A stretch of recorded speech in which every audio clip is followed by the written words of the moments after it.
Monsieur Macron, désolé, écoutez. Moi, je fais 60 milliards d'économies à la fin du quinquennat par an.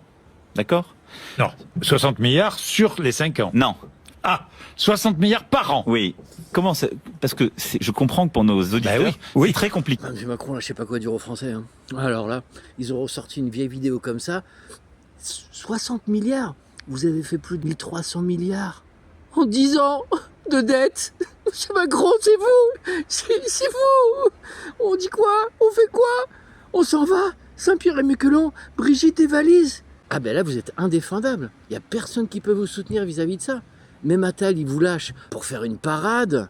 Il parle de l'ingérence étrangère. Mais là, les chiffres, ils sont là, monsieur Macron. 1300 milliards de dettes depuis 10 ans. Vous nous aviez promis 60 milliards d'économies. On fait quoi, monsieur Macron? Vous savez très bien qu'en plus, au niveau de l'hôpital psychiatrique, tout est déjà blindé en France. On n'arrive plus à placer les gens. Quelle solution proposez-vous aux Français pour se sortir de cette situation? Peut-être un autre mandat. Ce serait peut-être une stratégie, ça, en fait. Parce que les Français oublient vite, hein, après tout. Hein. Bah oui. Bah bien sûr, ils ont bien vu la hausse des carburants, tout ça, mais on sait très bien que c'est aussi pour renflouer les caisses de l'État et qu'il y a un petit peu moins de dettes. Elle est tellement importante qu'on n'arrive pas à la résorber. Comment on fait, monsieur Macron? Vous auriez peut-être des petits conseils en tant qu'ancien banquier?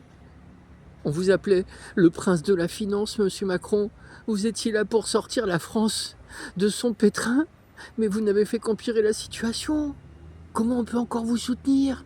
Parce que bah oui, il y a toujours, paraît-il, des gens qui veulent vous soutenir et voter pour vous, parce que Macron, il a quand même fait un bon travail. Alors pourtant, moi j'ai bien vu, vous avez fait des efforts en disant que en France, c'est le pays où est-ce qu'il faut le plus investir pour faire rentrer les entreprises. C'est le plus bel endroit en Europe pour ça. Alors c'est vrai que vous avez fait venir les data. Vous savez, les centres de données, tout ça. Alors bon, il faut de la place pour ça, mais il y a un second problème vis-à-vis de ça. C'est que vous savez qu'au niveau de tout ce qui est data, il faut les réchauffer, tous ces endroits-là. Et ça coûte une blinde en eau. Ah, vous étiez pas au courant? D'accord, vous avez des conseillers? Non.